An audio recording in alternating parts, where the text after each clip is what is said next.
Hello champs, कैसे हो आप सभी। आई होप आप सभी ठीक हो। तो बच्चों, आज हम डिस्कस करने वाले हैं केवी क्लास 5 के हिंदी बुक वीणा के चैप्टर नंबर 7 मेरा बचपन के सभी प्रश्नों के उत्तर।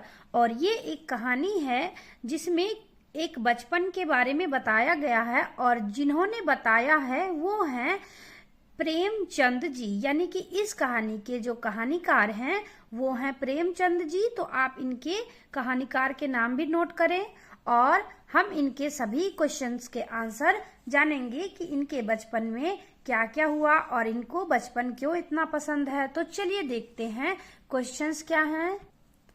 सो बच्चों, बातचीत के लिए सबसे पहले यहाँ क्वेश्चन दिया हुआ है 1 नंबर। लेखक को रामलीला की तैयारियों में कौन कौन से काम सबसे अधिक उत्साहित करते होंगे। तो हम इसके उत्तर लिखेंगे लेखक को रामलीला की तैयारियों में पात्रों की सजावट देखना और छोटे मोटे काम करना सबसे अधिक उत्साहित करता होगा, जैसे कि पात्रों के लिए सामान लाना, उसकी सजावट में मदद करना और उनके रंग रूप को तैयार होते देखना। ये काम उन्हें इसलिए उत्साहित करते होंगे क्योंकि यह उत्सव का हिस्सा था और इसमें मजा और रौनक थी। तो आप इस तरह से आंसर लिखेंगे।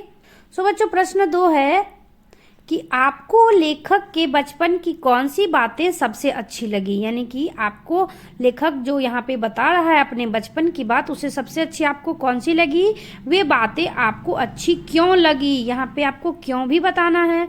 तो उत्तर लिखेंगे कि मुझे लेखक के बचपन में गुल्ली डंडा खेलना, आम के पेड़ों पर चढ़ना और रामलीला की तैयारी में हिस्सा लेना सबसे अच्छा लगा। ये बातें मुझे इसलिए अच्छी लगी क्योंकि ये सरल और मज़ेदार थी। गुल्ली डंडा में कोई खर्च नहीं था और पेड़ों पर चढ़ने में आज़ादी और रोमांच था। रामलीला में उत्साह और रंग बिरंगी तैयारियां देखकर खुशी मिलती थी। तो यहाँ पे आप उनकी सभी अच्छी अच्छी बातों को बताएंगे। सो बच्चों, क्वेश्चन नंबर 3 है खेलते समय चोट ना लगे इसके लिए आप क्या क्या करते हो। जब आप खेलते हो तो आपको तो चोट लग जाती होगी। तो उत्तर लिखेंगे खेलते समय चोट ना लगे इसके लिए हम ये कर सकते हैं। तो पहले क्या करेंगे, पहला देख सकते हैं आप कि खेल के नियमों का पालन करना चाहिए। दूसरा देखेंगे कि सावधानी से खेलना, जैसे कि गुल्ली और डंडे को सही दिशा में मारना। तीसरा देखेंगे खेलने की जगह को खुला और सुरक्षित रखना, जहां पत्थर या गड्ढे ना हो। और चौथा देखेंगे कि एक दूसरे का ध्यान रखना और ज़्यादा जोश में ना खेलना, क्योंकि जब हम जोश में खेलते हैं तो हमें पता ही नहीं होता कि हमें कहाँ चोट लगी है या क्या होने वाला है। तो हमें बहुत ही सावधानी से किसी भी खेल को खेलना चाहिए। सो बच्चों, क्वेश्चन नंबर 4 है लेखक के पिता और घर के अन्य सदस्य चौके में बैठे बैठे क्या क्या बातें करते होंगे। जो सभी एक जगह पे बैठते हैं तो उसे क्या कहते हैं, चौका कहते हैं। और वहां पर सभी आपस में बातें करते हैं। तो देखते हैं क्या कहते हैं। उत्तर, लेखक के पिता और घर के अन्य सदस्य चौके में बैठकर शायद लेखक की शरारतों और देर से घर आने की शिकायत करते होंगे। वे यह भी बात करते होंगे कि लेखक को पढ़ाई पर ध्यान देना चाहिए, ना कि सिर्फ खेलने में समय बिताना चाहिए। इसके अलावा वे गांव की खेती, मौसम, रामलीला जैसे उत्सवों की भी बातें करते होंगे। तो यहाँ पे जैसे कि फैमिली के सदस्य एक जगह बैठे होते हैं तो वो या तो बच्चों की बात करते हैं या किसी काम की बातें करते हैं। तो आप इस तरह से लिख सकते हैं।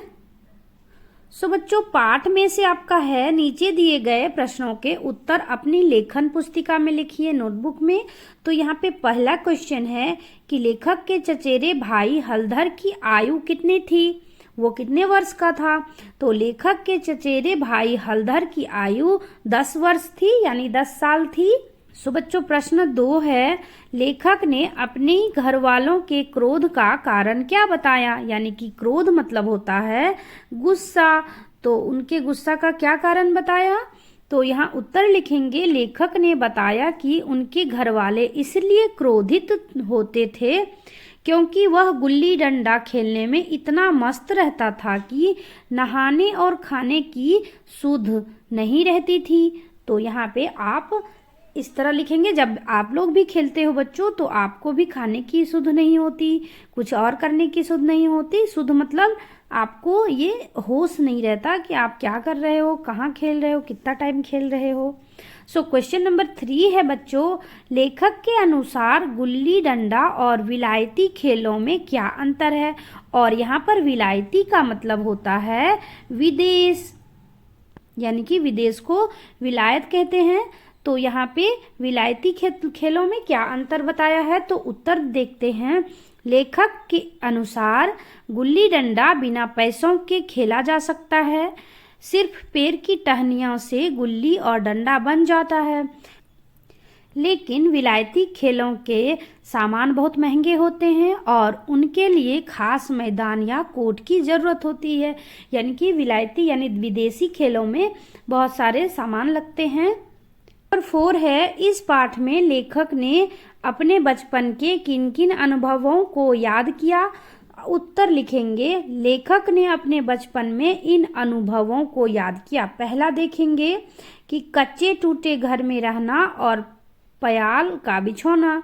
प्याल होता है पुआल, यानी कि जो धान की जो रेशे होते हैं सूखे वाले पुआल वो होते हैं, तो उसे प्याल कहते हैं। उसके बाद दूसरा है नंगे पांव खेतों में घूमना और आम के पेड़ों पर चढ़ना। तीसरा है हलधर के साथ मौलवी साहब के पास पढ़ने जाना। चौथा है रामलीला की तैयारियों में हिस्सा लेना। और लास्ट 5वां है गुल्ली डंडा खेलना और उसका आनंद लेना। ये कहानी के जो लेखक हैं उनके बचपन की अनुभव हैं।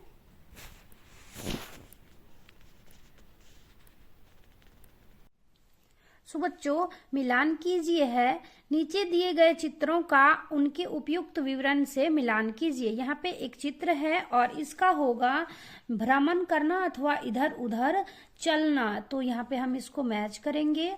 और ये चना आपको दिख रहा है, तो यहाँ आपको चबाकर खाने के लिए भुना हुआ अनाज कुछ भूजा हुआ है, तो इसे भूजा कहते हैं।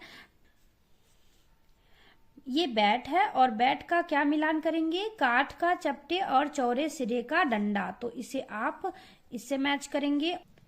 ये एक सीसल है, यहाँ पे एक समुद्री कीड़े का खोल जिसे पुराने समय में मुद्रा की तरह उपयोग करते थे, तो इसे हम इससे मिला देंगे। तो ये हो गई आपकी मिलान।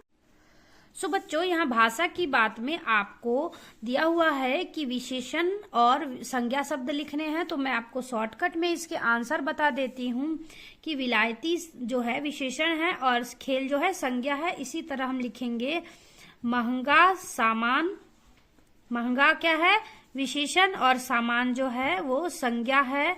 उसके बाद लिखेंगे बड़ा मैदान। तीसरा लिखेंगे टूटा घर। उसके बाद लिखेंगे सारी बातें। उसके बाद छोटे मोटे काम। तो ये हो गए इस कॉलम में आपके सभी विशेषण शब्द और इस कॉलम में सभी संज्ञा शब्द हैं। सो बच्चों नेक्स्ट में है आपको एक्टिविटी, खेल के चित्र हैं और खेल के नाम दिए हुए हैं। तो यहाँ पे देख सकते हैं इकड़ी दुकड़ी है, ये लट्टू है, मैच किया हुआ है, यहाँ पर ये पतंगबाजी है और यहाँ पर आपको कबड्डी गेम है। ये सभी मिले हुए हैं, आप इनको नोट करें अपने नोटबुक में। तो आई होप आपको ये वीडियो पसंद आया हो, तो वीडियो को लाइक करें, चैनल को सब्सक्राइब करें और शेयर करें अपने फ्रेंड के साथ। तब तक के लिए बाय बाय।